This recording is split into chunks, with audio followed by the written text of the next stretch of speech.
Mo Brooks is my congressman. He has been sued by Congressman Eric Swalwell. Unlike the other defendants in the suit, which is over the January 6th insurrection on the Capitol, they accepted service of process. Brooks chose to hide. Process servers chased him for months and finally were able to serve the suit on his wife.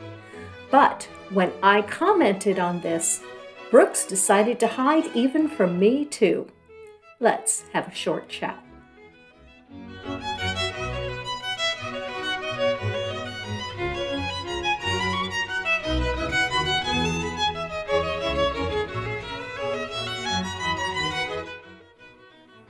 Hello and welcome.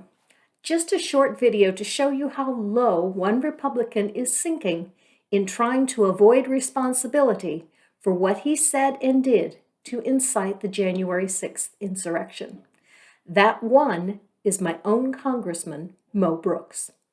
Here is the CNN story that is the background for my part of the story. Nasty.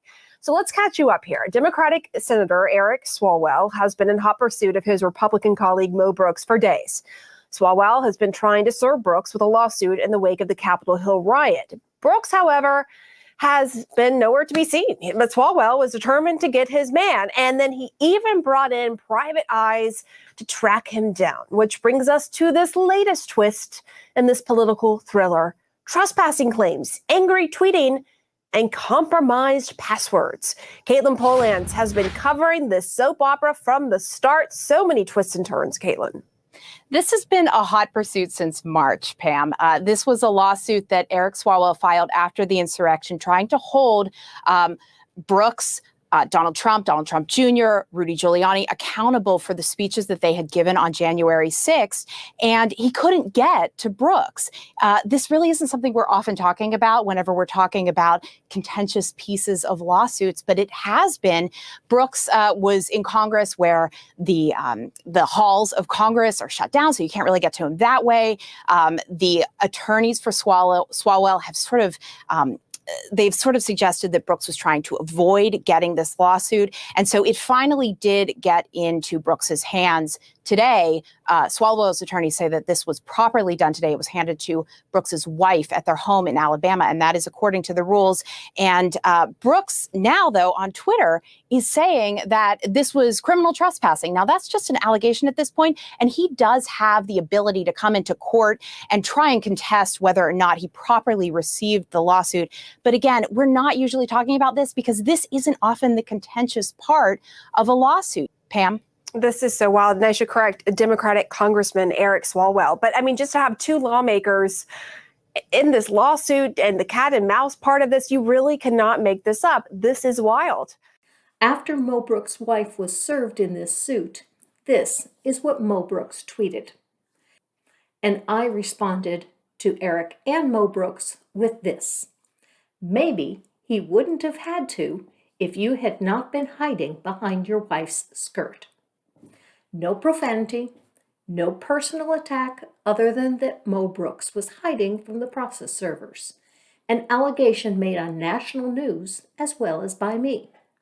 Yet my own congressman has blocked me on Twitter for this statement. In his description, Mo Brooks claims that he will block profanity, defamation, and lying.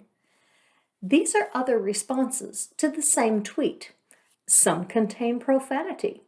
This one is most definitely defaming. If I am lying in claiming that Mo Brooks was hiding from Eric Swalwell's process servers, then so are all these others that were allowed to remain on Brooks' Twitter page. Yet my tweet was deleted by Brooks and I was blocked, but not these others. Could it be that I came too close to the truth for comfort? Might Mo Brooks have actually been hiding in the house when his wife was served? We may never know. For those conservatives complaining about cancel culture and that your free speech is being violated by Twitter and Facebook rules, maybe this should be a two-way street. A couple people have suggested that I sue Brooks to unblock me, or that this might be a violation of my free access to my congressman. But next year, Mo Brooks is running to replace Senator Shelby, also from Alabama, who is retiring at the end of his term. Brooks has the endorsement of former President Trump. Mo Brooks, a congressman that takes no responsibility for his own actions, a congressman that hides from process servers and from his own constituents, wants to be a U.S. Senator. The people of Alabama deserve better. The United States government deserves better. We need to vote Brooks out. Live your life.